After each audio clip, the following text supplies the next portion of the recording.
शंकरं शंकराचार्यं केशवं बादरायणं सूत्रभाष्यो कृतो वन्दे भगवन्तो पुनः।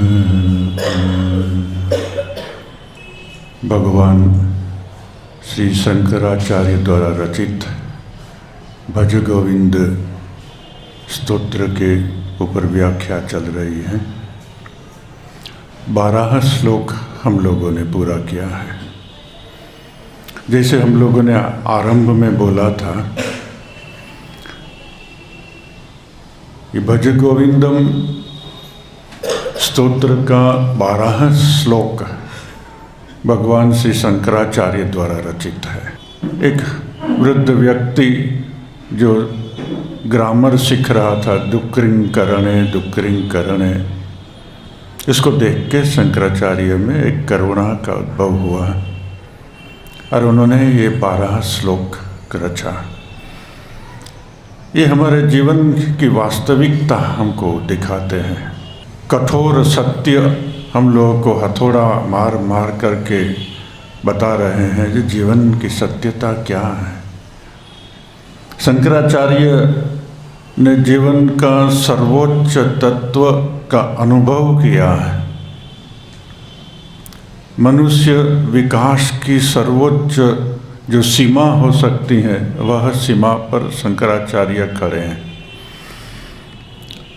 और वहाँ से उनकी जो जीवन की दृष्टि बनती है, वह जीवन की सम्यक दृष्टि बनती है, जीवन की समग्र दृष्टि बनती है। उस समग्र दृष्टि में शंकराचार्य हम लोगों को देखते हैं और हमारी अंदर में रही अनंत संभावनाओं को देखते हैं। जो जीवन हम जी रहे हैं, शंकराचार्य की दृष्टि में पृथ्वी के ऊपर रेंगते हुए कीड़े के समान है। और जो जीवन के प्रति वे ले जाना चाहते हैं, जहाँ वे खुद खड़े हैं, अनंत आनंद, अनंत आत्मा, परब्रह्म परमात्मा के साथ में एकता, ये विकास के चरम शिखर पर वे खड़े हैं और रेंगते हुए पृथ्वी के ऊपर कीड़े के समान मनुष्य को सामने देखा। तब उनके मन में करुणा उत्पन्न हुई और ये श्लोक उनके मुख से निकल पड़े। जो भी विकास की वो सीमा पे खड़ा है, जिन्होंने परमात्मा अनुभूति की है, जिन्होंने आत्मज्ञान को पाया है, वो उनके अंदर में एक करुणा दृष्टि उत्पन्न हो जाती है और मनुष्य जाति को जो अत्यंत दुख में है, वही परम आनंद के तक कैसे ले जाए, उनके उपाय वे सोचते रहे हैं। जैसे श्री श्री माँ के ठाकुर के जीवन में हम देखते हैं, एक बार माँ को बुला करके बोले, कलकत्ता के लोग कीड़े की तरह संसार में किलबिला रहे हैं, तुमको उनके लिए कुछ करना होगा। तब माँ बोलती है, मैं क्या कर सकती हूँ, मैं तो नारी हूँ। श्री रामकृष्ण ने बोला अपने को देखा कर इसने किया ही किया है, तुमको तो और भी ज़्यादा करना पड़ेगा। और वह क्या? परम जीवन के प्रति, अमृत के प्रति ले जाने में रामकृष्ण के मिशन में माँ की जो भूमिका है, अद्भुत भूमिका है। शंकराचार्य उसी की ओर हम लोगों को दृष्टिपात करा रहे हैं। जो तुम कहाँ खड़े हैं, हीरों को छोड़ करके पत्थर के लेकर के तुम उसमें ही मत्त है, और जहाँ तक हीरो को पाना है वहाँ तक तो पत्थर को मुट्ठी से नहीं छोड़ोगे तो हीरा अपना मुट्ठी में ले नहीं सकते हैं। ऐसे ही जो क्षुद्र जीवन हम लोग अविद्या का, विषयों का, वासना का, अहंकार का नहीं छोड़ेंगे, तहाँ तक तो विद्या का, आनंद का, परमात्मा का, जीवन का प्रकाश वहाँ नहीं हो सकता। जहाँ तक हम लोग विषमय जीवन, हमारी जो तृष्णा है, वासना है, क्रोध है, लालसा है, ये विषमय जीवन का को हम लोग नहीं छोड़ेंगे, तहाँ तक अमृत की प्राप्ति कैसे होगी? ये सभी विष है और विष को ही हम हमारे जीवन के अंदर में सब समय पनपते देते हैं। विष मैं वृक्ष को, वासनाओं के वृक्ष, तृष्णाओं के वृक्ष, कामनाओं के वृक्ष, अहंकार का वृक्ष, तो उससे हमारा जीवन में आनंद के फल, सरलता के फल, पवित्रता के फल, परमात्मा के फल कैसे लगेगा? शंकराचार्य हम लोगों को दृष्टि आकर्षित करते हैं परम की ओर। भज गोविंदम भज गोविंदम भज गोविंदम मोदमते, ये परम है, ये अमृत है। ये अमृत के प्रति शंकराचार्य हम लोगों को ले जाना चाहते हैं। इसलिए क्या क्या बाधाएं हैं, वह बाधा हम लोगों को शंकराचार्य ने बता दी अभी तक का 12 श्लोक में। इसके बाद में 14 श्लोक है, उनके साथ में 14 शिष्य थे। शंकराचार्य का इंस्पायर्ड टॉक सुन करके, इंस्पायर्ड काव्य सुन करके उन लोगों के मन में भी प्रेरणा उत्पन्न होने लगी। और शंकराचार्य जब 12 श्लोक बोल गए तब एक एक शिष्य खुद अपनी ओर से भी एक एक श्लोक बोलने लगे। ये जो एक एक श्लोक बोलने लगे, वही एक एक श्लोक में से ये 13वां श्लोक, इस श्लोक का क्रमांक में अलग अलग किताबों में अलग अलग आता है। यहाँ एक क्रमांक दिया है, ये चिन्मयानंद की किताब है, हमारे मिशन से भी एक पब्लिश हुई है, उसमें भी क्रमांक प्राय ही समान है। दूसरी जगह में क्रमांक इधर उधर है। कहते हैं ये 14 जो श्लोक है, एक एक शिष्य ने बोले, और कौन शिष्य ने कौन सा श्लोक बोला उसका भी कहीं कहीं निर्देश किया जाता है, मगर हिस्टोरिकल उसका कोई प्रमाण नहीं है, अंदाज से बोले हुए हैं। 13वां श्लोक है, काते कांता धनगत चिंता वातुल की तव नास्ति नियंता त्रिजगति सज्जन संगति रेका भवति भवार्णवत तरणे नौका। ट्रांसलेशन है उनका, ओ पगले, स्त्री धन आदि की चिंता क्यों करता है? वह जो सबका नियंता है तुम्हारे लिए नहीं है क्या? सारे त्रिभुवन में जन्म मृत्यु रूप सभी परिवर्तनों के समुद्र को पार करने की एकमात्र नौका सत्संग है। कांति कांता धनगत चिंता। ऐसा लगता है जिन्होंने भी जाना है और नहीं जानने वाले को जगाने की जब बात आरंभ होती है तब पहली बात यही आती है जो रामकृष्ण बार बार अपने उपदेशों में कहा करते हैं, काम कांचन। वे कामिनी कांचन शब्द यूज करते हैं क्योंकि पुरुष को बोलते हैं। अगर स्त्री भक्त होते तो पुरुष का नाम लेकर के बोलते, मगर उसको जनरलाइज कर देना है तो काम कांचन is the best word, lust and gold. इसका मतलब क्या हुआ? ये दो शब्द के अंदर में पूरा संसार आ गया। इसका मतलब काम और कांचन ही नहीं, संसार की जो भी झंझट है, संसार का जो भी जमला है, उसका बिजनेस है, उनकी नौकरी है, उनका पॉलिटिक्स है और जो कुछ भी है, इस सब को लेकर के जो भी आध्यात्मिक दृष्टि वाला पुरुष है वो हम लोगों को बताते, काते कांता धनगत चिंता। क्यों इसकी चिंता करते हैं? ये एक अंधी दौड़ है, तुम कहाँ जा रहा है तुमको मालूम है? जीवन एक अंधी दौड़ है और हम उसको दौड़े ही जाते हैं बिना जाने कि हम कहाँ जा रहे हैं। और जिसके जीवन में कोई ध्येय नहीं है, जो ध्येय उनको परम आनंद दे सकता है, वो तो परम आनंद के पास में पहुंचने वाला ही नहीं है। तो बोलते हैं तुम क्यों चिंता करता है? ये जो धन काते कांता धनगत चिंता, माने तुम्हारा पूरा संसार की जो तुम चिंता करता है, तुम क्या ये सोचता है ये सब मैं कर रहा हूँ, मेरे करने से ये सब हो रहा है? तुम क्या नहीं जानता है? वातुल की तव नास्ति नियंता। अरे मूर्ख, तुम ये नहीं जानता है कि तुम्हारा तो कोई नियंता है, तुम तो यंत्र रूप में चलता है। तुम क्या करता है? जगत में तुम्हारे किए कुछ नहीं होता है, मगर तुम समझता है कि तुम करता है, और इसलिए ही तुम्हारा जीवन में ये सब दुख है। एक ट्रेन में एक सन्यासी उठा, उसके माथा पे एक पुतली थी। पुतली लेकर के सीट में बैठ गए और पुतली अपने माथा में ही रखी। तो दूसरे सब पैसेंजर हंसने लगे, महाराज ये क्या कर रहे हैं आप तो ट्रेन में बैठे हैं और आपका माथा पे पुतली क्यों रखा? ना ना, मैं तो अपने लिए पैसा दिया हूँ, अभी मेरा ही इतना भार ट्रेन के ऊपर में है, फिर मेरा माथा के ऊपर का सामान भी अगर मैं ट्रेन के फ्लोर पे रख दूँ तो ट्रेन में तो वजन बढ़ जाएगा ने, तो ट्रेन को इंजन को तो कष्ट होगा। तो सब हंसने लगे। अरे महाराज आप इतने मूर्ख हैं जो आपको ये भी नहीं मालूम जो आप अपने माथा में रखो पुतली या नीचे फ्लोर में या ऊपर में रखो, उससे ट्रेन को कोई फर्क नहीं पड़ता। तो सन्यासी ने पुतली नीचे रख करके हंसने लगा, बोले यही तो मैं तुम लोगों को सबको सिखाना चाहता हूँ। जो जीवन की ट्रेन चली जा रही है, आज तुम अपनी संसार की पोटली माथा में लेकर के तुम ऐसा समझता है जो मैं इसको उठा के चल रहा हूँ। अरे परमात्मा ही तुम्हारा जीवन को चला रहा है और वही तुम्हारे लिए सब कुछ कर रहा है। तुम समझ रहा है जो मैं करता हूँ। परमात्मा ने जब मनुष्य जब माँ के गर्भ में आता है तब से सब तैयारियां कर रखी है।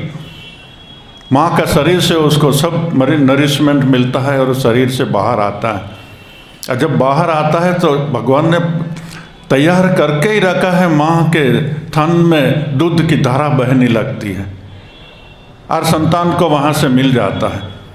फिर हम जीवन जो जीते हैं तो क्या सांस हम अपने जीवन खुद से लेते हैं? लगता है खुद से लेते हैं, 2 मिनट खुद से लेके फिर तो अंदर से जोर करके कोई सांस लेता है। तुम्हारे दिल की धड़कन क्या तुम चला रहा है?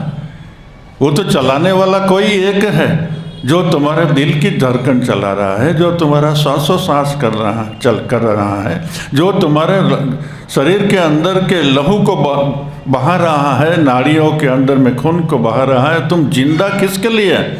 तुम क्या खून को बहाता है अपने शरीर में? तुम क्या अपनी हृदय की धड़कन जिसके बिना तुम जी नहीं सकता है, तुमने क्या अपने आप को जिंदा रखा है? सांस का तुम्हारे अंदर में आता है, क्या तुमने सांस को बनाया? ये पूरा ब्रह्मांड की सृष्टि भगवान ने की है, वह उसके हिसाब से ही चलती आ रही है। ये पूरा ब्रह्मांड एक परमात्मा की शक्ति से चालित एक यंत्र है।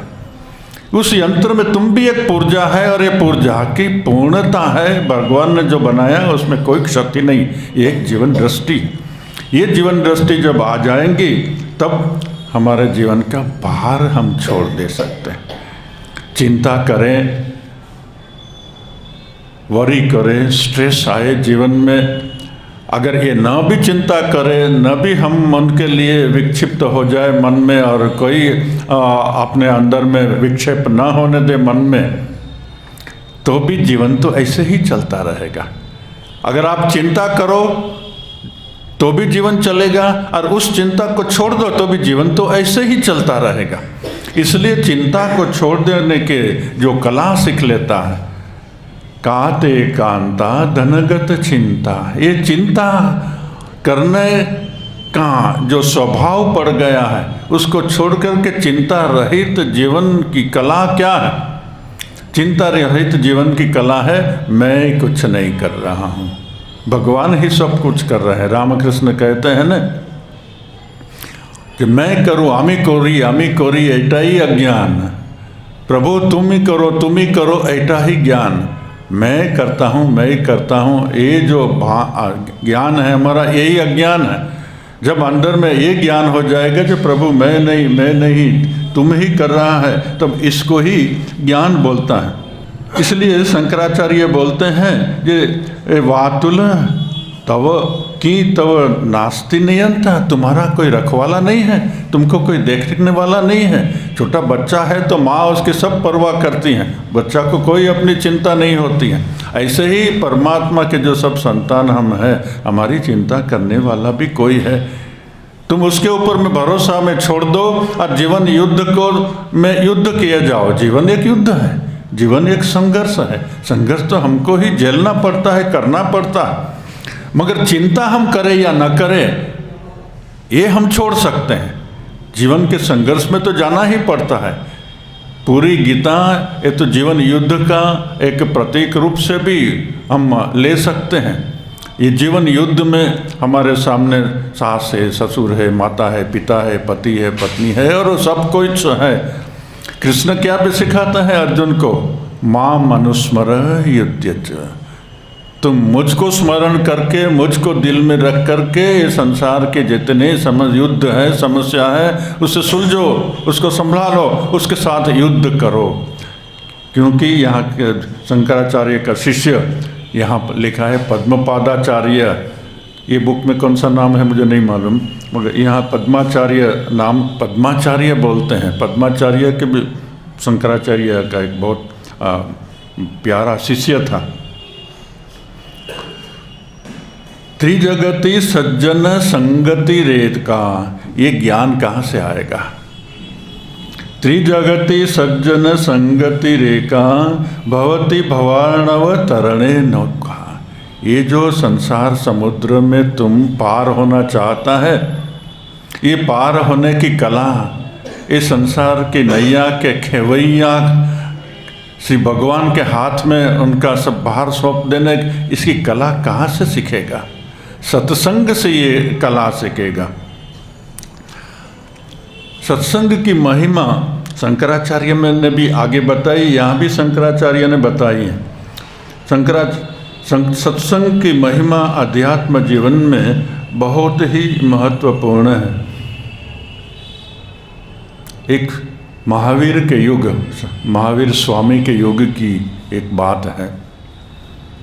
उनका बहुत प्रभाव बढ़ता जा रहा था और जो गांव में घूम रहे थे और जो एरिया में घूम रहे थे, वो एरिया में एक बहुत बड़ा चोर था और कोई उसको पकड़ नहीं सकता था।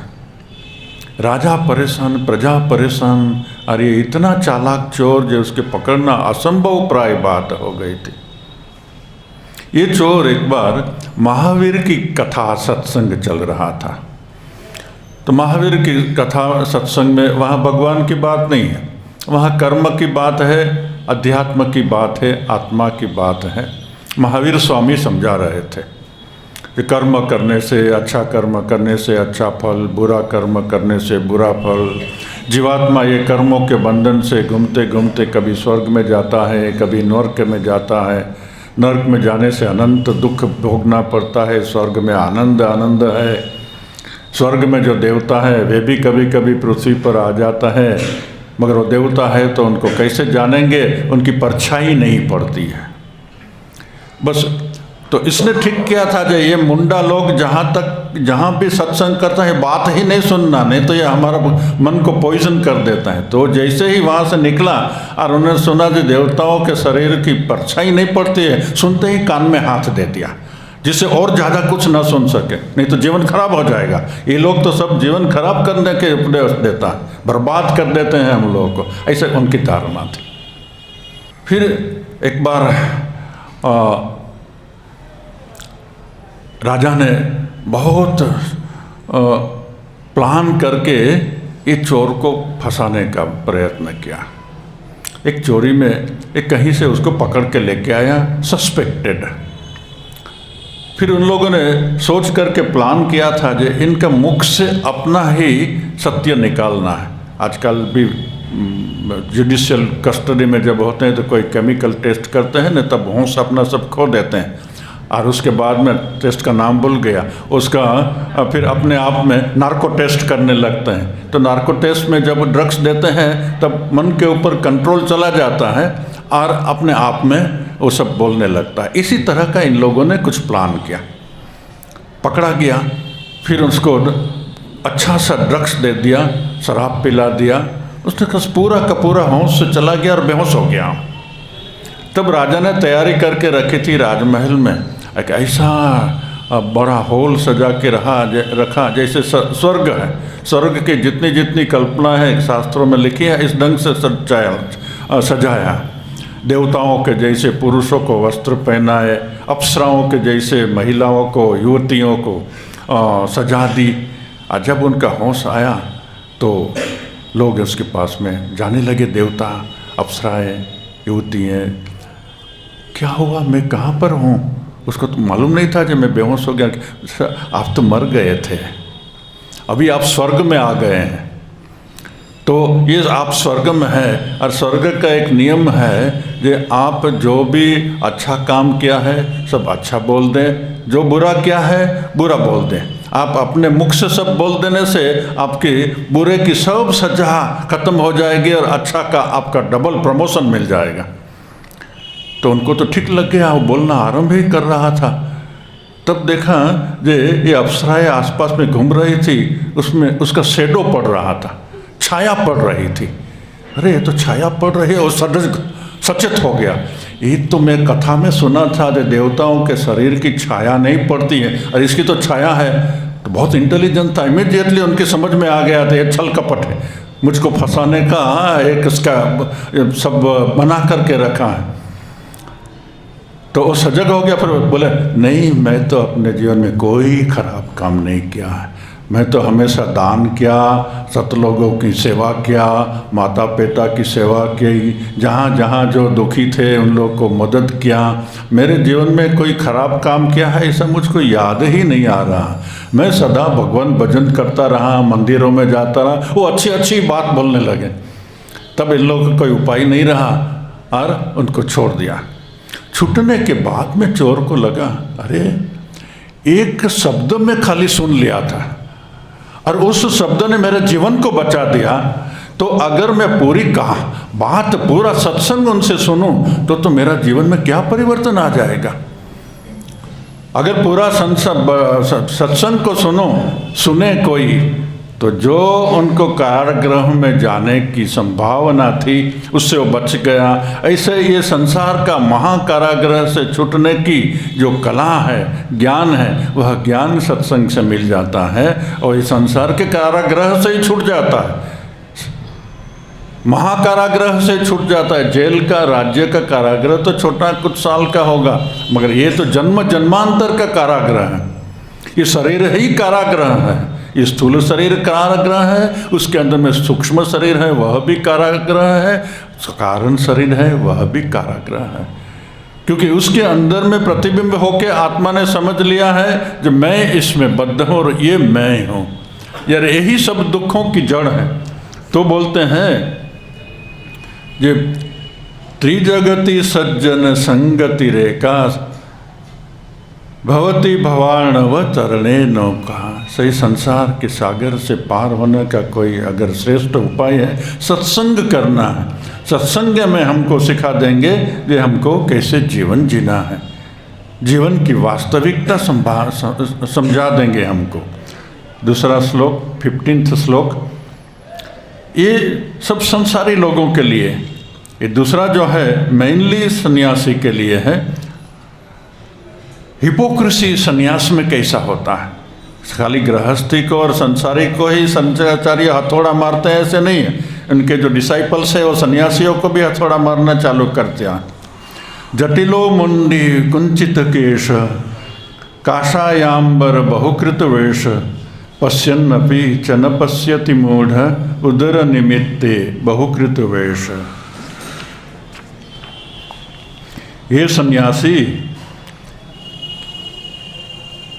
सन्यासी किसी ने जटा बढ़ा रखी है, किसी ने सिर मुंडवा लिया है, किसी ने एक एक करके बाल नोच लिया है, किसी ने गिरवा वस्त्र धारण कर रखा है। सभी मूर्ख हैं जो देखकर भी देख नहीं पाते। वास्तव में इन्होंने भिन्न भिन्न प्रकार से वेश धारण कर उदर पोषण के लिए ही ये सब बना रखा है। जटिलो मुंडी कुंचित केश, कैसे जटा वाला बड़ा महात्मा, लंबी लंबी जटा है, चेहरा के ऊपर में कितने वाइट और पीले और लाल पेंटिंग करके लगाया है, माला में बड़ी बड़ी माला, गले में बड़ी बड़ी माला पहने हैं, हाथ में माला है, यहाँ माला है, हाथ में एक त्रिशूल रखा है और बम बम बम बोल के क्या क्या बोलता रहता है। ये एक सजाया है ड्रेस। ये सच्चा साधु भी हो सकता है। मगर जहाँ सच्चा होता है, जहाँ सत्य होता है, वहाँ असत्य ही सत्य के नाम से चलाते हैं लोग, और असत्य सत्य के नाम से चलाने वाले लोगों की संख्या कोई कम नहीं संसार में और संन्यास में, दोनों जगह में। संसार में भी कैसे होते हैं, रामकृष्ण की कहानी हम लोगों ने पढ़ी है। गोपाल गोपाल गोपाल एक ज्वेलर था, सोनार था, गहने बनाने का काम करता था। और लोग जाने, क्योंकि सोना तो बहुत कीमती वस्तु है और उसमें चोरी होना और धोखा देना की बड़ी संभावना रहती है, इसलिए लोगों को अपने ऊपर विश्वास आए तो एक सोनार था, वो माली में दुकान के मुख में ही बैठता था और हाथ में माला लेकर के सदा जप करता रहता। तो लोगों को लगे ये तो बहुत धार्मिक है, जो सदा भगवान का नाम लेता है वो गलत काम कैसे करेगा। ऐसा लोग सुनते, हमने भी देखा है, छोटे थे तब जाते थे तो कपड़े की दुकान वाला राम राम राम राम राम, ग्राहक को देख के जोर जोर से राम राम राम राम करने लगते हैं। ग्राहक चला गया तो फिर अंदर में गप मारने लगते हैं। अभी हम लोग यहाँ हमारा आश्रम में किसी ने सोना दान दिया था कुछ, उसमें से माँ के लिए गहना बनाना था, तो छोटे मोटे कुछ ऑर्नामेंट्स थे, हमारे पास में भी कुछ थे, तो हम लोगों ने ठीक किया, उसको गला करके एक माँ के लिए सुंदर हार बनाएंगे। तो मैं, दो मैनेजर महाराज और दूसरे दो अरुण अग्रवाल उनकी वाइफ और दूसरे एक भक्त सब गए वहाँ। तो दुकान में हम गए, बहुत बड़ी ज्वेलर की दुकान थी। अच्छा, कॉर्नर में एक छोटा सा मंदिर बनाया था और वहाँ एक पुजारी ब्राह्मण को बैठा दिया था। आज सदा वो चंडी पाठ वहाँ पर करता रहे, जोर जोर से सब सुने कि ये तो पूरा धार्मिक वातावरण है, यहाँ कुछ गलत नहीं होगा। ये एक एटमॉस्फेयर बना के रखते हैं ये लोग। तो रामकृष्ण कहानी में बताते हैं जे ऐसा एक सोने की दुकान में बैठा था, तो कुछ गांव से लोग आए जिन्हों को कुछ गहना बनाना था।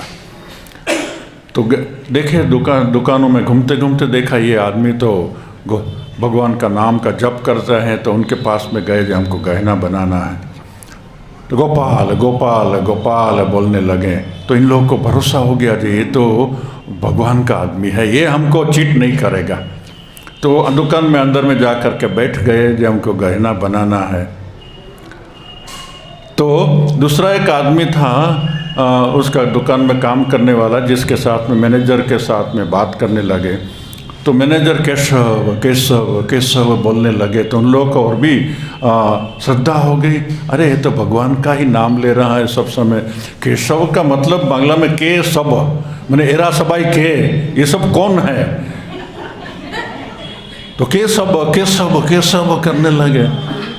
तो फिर तीसरा आदमी था, उन्होंने पहचान लिया। तो बोले ये सब तो गोपाल गोपाल गोपाल, ये तो सब गोपाल है, ये तो चासी है, इसका कोई बुद्धि नहीं है, लूटो जितना।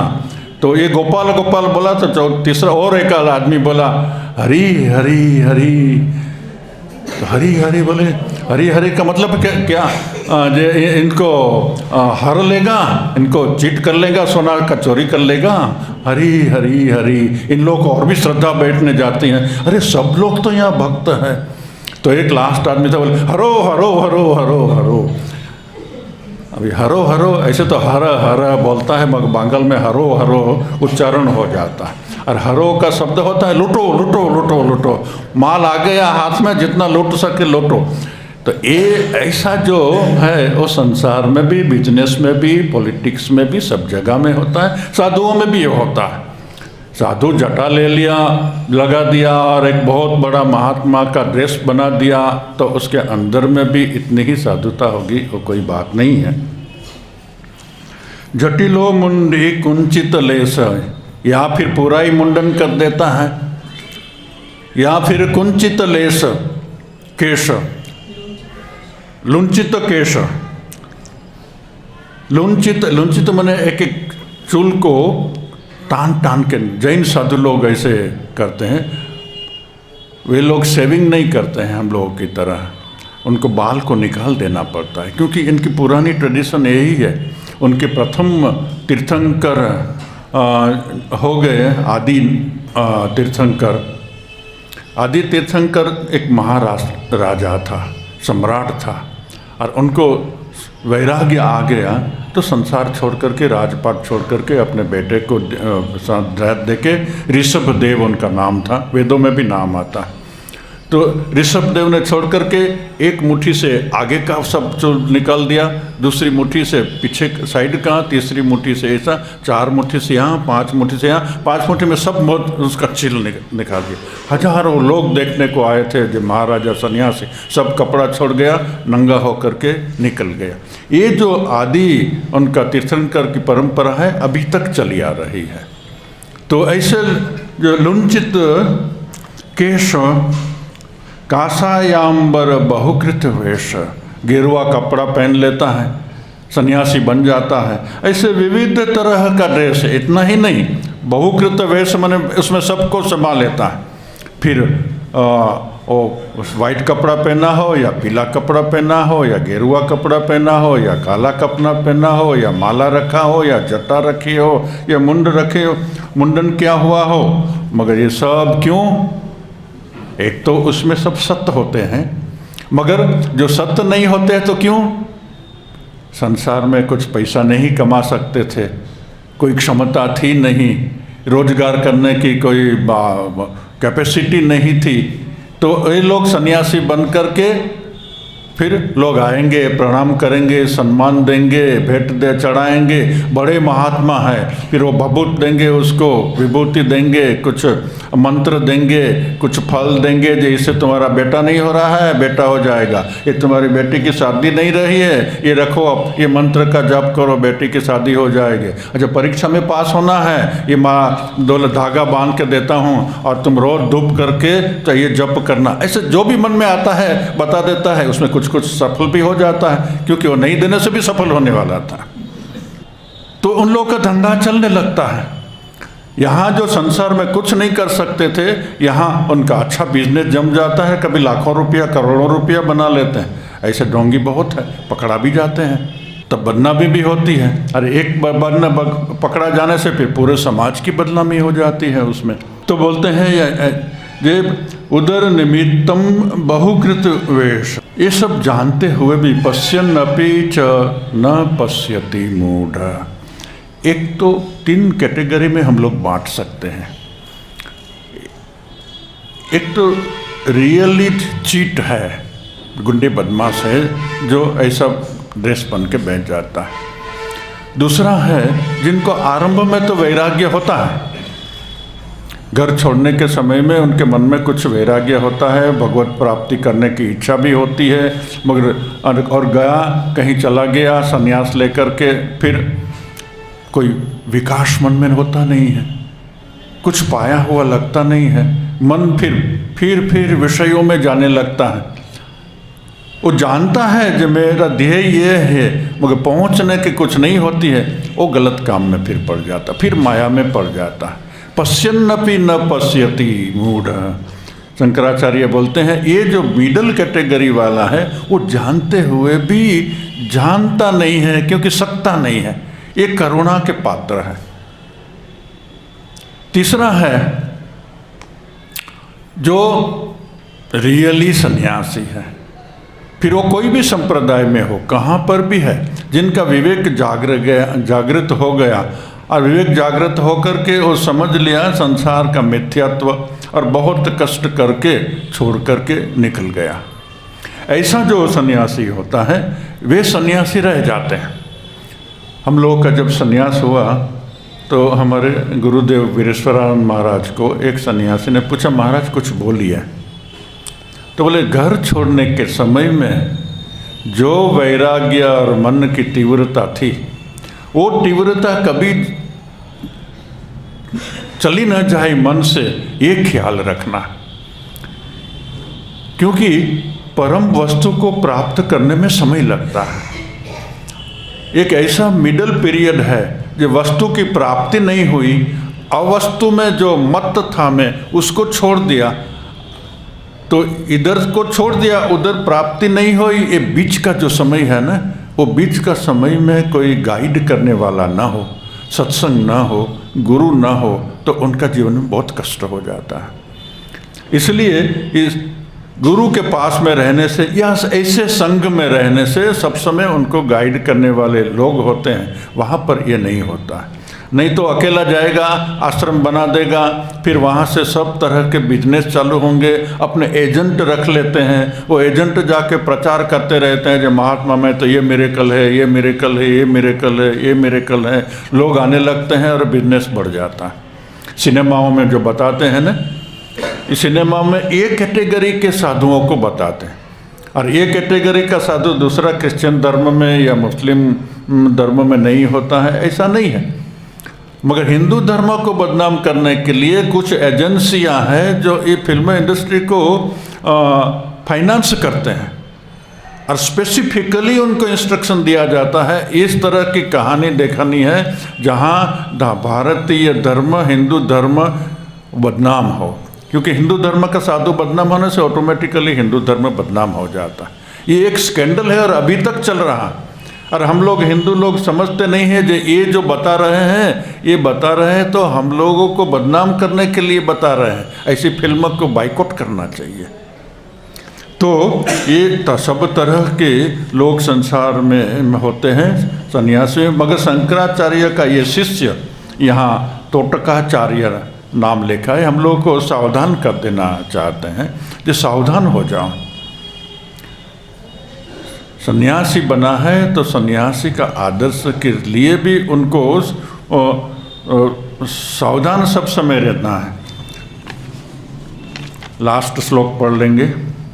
अंगम गलितम पलितम मुंडम दशन विहीनम जातम तुंडम वृद्धो याति गृहीत्वा दंडम तदपि न मुंच्यति आशापासम।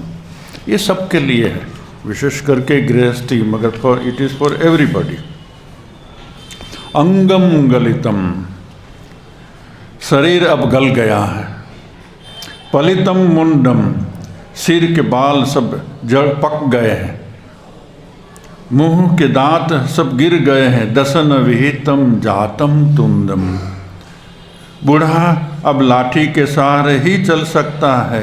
वृद्धो याति गृहीत्वा दंडम तदपि न मुंच्यति आशा वायु, फिर भी यह वह आशाओं की गठरी नहीं छोड़ता।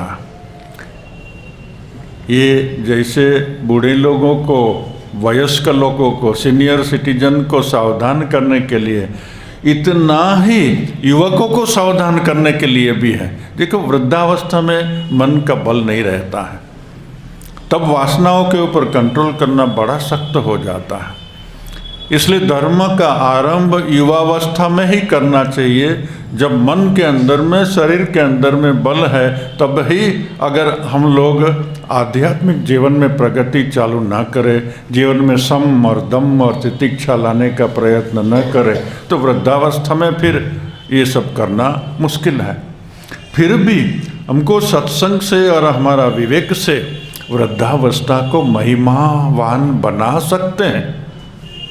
ठीक है, अंगम गलितम, एक्सेप्ट इट। वृद्धावस्था आ गया, शरीर गलने लगा, कुछ थोड़ा सा लगने से अंदर में मस्कुलर इंजरी हो जाती है। फल जैसे पका है, लाल चटक एप्पल का जैसा, ताज़ा एप्पल का जैसा युवावस्था में शरीर होता है, मगर वही एप्पल जब पुराना होता है तो ऐसे ऐसे हो जाता है। अंदर का जो पल्प है उसको भी तो पाउडर जैसा, कादा जैसा हो जाता है। हमारा शरीर के अंदर भी मसल्स और सब कादा जैसा होने लगता है। All right, except it. अंगम गलितम पलितम मुंडम, सिर के बाल पक गए हैं तो पकने दो न, क्या है, अभी किसको दिखाना है, उसका चिंता ही छोड़ दो। अभी उसको ब्लैक करने का ज़रूरत नहीं है। सिल्वर चूल का भी अपना एक सौंदर्य है। मुख में दांत नहीं है तो उसका भी एक सौंदर्य है। ये सूक्ष्म सौंदर्य है, क्योंकि परिपक्वता की अपनी एक महिमा है। बच्चा, तारुण्य, युवा, ये सभी अभी भी कच्चे हैं, मगर जब वृद्धावस्था आती है तो पूरा जीवन उसने देख लिया, जीवन को समझ लिया, उस समय अगर अपनी वासनाओं को, अपनी आशाओं को थोड़ा कंट्रोल करके पूरे जीवन का जो अनुभव मिला, उसके कारण से जो मैच्योरिटी आई है, पक्का फल की भी एक मिठास होती है। ये पक्का फल की मिठास जब हमारे अंदर में आए, हमारी मैच्योरिटी को, तो हमारी मैच्योरिटी को, हमारी परिपक्वता का हम आनंद ले सकते हैं। ये आनंद लेना, ये परिपक्वता की महिमा को समझना, अगर वयस्क लोग, सीनियर सिटीजन समझ ले कि हमारा ये वृद्धावस्था को कैसे सफल बनाना है, सत्संग करेंगे, भगवान भजन करेंगे, शरीर में बल है तो मंदिरों में दर्शन करने जाएंगे, टीवी, फोन, उसमें अच्छा अच्छा प्रोग्राम है तो अच्छा अच्छा प्रोग्राम देखेंगे, क्योंकि अभी आजकल इजीली रूम में अवेलेबल है और सब वो खोल करके देखते ही हैं, तो उसमें अच्छे अच्छे प्रवचन है, यूट्यूब में अच्छे अच्छे प्रवचन है, ऑडियो अच्छे अच्छे प्रवचन है, ये सब सुन के सब समय मन उसके अंदर में ही रखेंगे। और ये सब या तो परमात्मा को समर्पित हो करके शरणागति भाव में रहेंगे, या सब समय अंदर में जागृत रहेंगे जो मैं तो ये शरीर नहीं हूँ, मैं तो ये बूढ़ा हुआ शरीर का भी ही साक्षी हूँ। जो शरीर बालपन में जन्म हुआ था और बड़ा हुआ, मैं उनको जाना। जो शरीर युवा हुआ और भोग में लिप्त था, मैं उनको जाना। जो आयु में बढ़ता गया उसको भी जानने वाला तो मैं एक हूँ। शरीर परिवर्तन होता है, मगर मैं अंदर में जो साक्षी हूँ उसमें तो कोई परिवर्तन नहीं होता। वो तो सदा युवा है, इटर्नली यंग। आत्मा इटर्नली यंग, अनंत काल से है वो सनातन युवा है। और अभी मैं वृद्ध, ये शरीर वृद्ध हो गया हूँ तो उसको भी मैं देखता हूँ। ऐसी आत्म सचेतता सब समय अगर बनी रहे तो शरीर के दुख से, शरीर तो दुख होता है, शरीर में तो दुख होता है, मन को उसका अनुभव भी होता है, मगर उस अनुभव को भी देखने वाला एक साक्षी है। उस साक्षी में सचेतता बनी रहे तो दुख का भी आनंद लिया जा सकता है। सुख का जैसे आनंद लिया जा सकता है, ऐसा दुख का भी आनंद लिया जा सकता है। वाह कैसा लीला है, बहुत आनंद उठाया था, अभी थोड़ा कष्ट भी देखो, कष्ट का भी आनंद ले लो। ये जब जीवन दृष्टि आएंगे ना तो बुढ़ापा भी आनंद की लेने की एक जगह बन जाएगी। वृद्ध युवा जल्दी नहीं समझता है, मगर बूढ़ा तो समझ लिया है, और नहीं समझा है तो समझना चाहिए। सीनियर सिटीजन को, वृद्ध को, सम्मानीय से व्यक्तियों को, ये जीवन की एक वृद्धावस्था की दृष्टि है। ये वृद्धावस्था की अगर दृष्टि है तो मेरा ये जीवन को ही मैं स्वर्ग बना सकता हूँ। ये शरीर कहाँ भी पड़ा रहा है, बीमार होके पड़ा रहा है, खटिया में पड़ा रहा है, लाठी लेके, यहाँ जैसे बोला है वृद्धो याति गृहीत्वा दंडम तदपि न मुंचति आशा वायु। आशाओं को छोड़ दो। जितनी आशा होनी थी पूरी हो गई, नहीं पूरी होनी थी नहीं पूरी हो गई। आशा कभी पूरी नहीं होती है, वो तो छाया की तरह है। पीछे सूर्य है और आगे हम चले जा रहे हैं, और हमारा मस्तक को पकड़ने जाए तो कभी वो मस्तक हाथ में नहीं आएगा। ऐसे ही छाया रूपी आशा को छोड़ दो, समझ लो जो सारा जीवन में जो नहीं आया अभी भी नहीं आने वाला, बस एक विवेक जागृत हो जाए तो ये नहीं होगा। आत्मसमृद्धि जागृत हो जाए, परमात्मा को शरणागति अगर आ जाए, और भज गोविंदम भज गोविंदम भज गोविंदम यही जीवन का सूर बन जाए, तो फिर वृद्धावस्था भी एक आनंद की वयस हो जाएगा। ये सबको सीखना है, हमको यही सिखाने का प्रयत्न यहाँ है। ये भज गोविंदम भज गोविंदम भज गोविंदम। जीवन की जो भी परिस्थिति है, वह परिस्थिति अंगम गलितम हो, पलितम मुंडम हो, दशन विहितम हो, जातम तुंडम, वृद्धो याति, लाठी लेके चलता हो, फिर भी आशा छोड़ करके जीवन में एक आध्यात्मिक दृष्टि है, तो ये जीवन को भी अपनी मैच्योरिटी के कारण से स्वर्ग बना सकता है, आनंद का धाम बना सकता है। और यही जीवन जीने का फल है। जिसने वृद्धावस्था में भी आनंद लेना सीख लिया, जिन्होंने वृद्धावस्था में भी दुख के सहन करने की एक पॉजिटिव दृष्टि पा ली, उनका वृद्धावस्था सफल हो गया। आज इतना ही। ओम शांति। शांति शांति। हरि ओम तत्सत। श्री राम कृष्णार्पणमस्तु।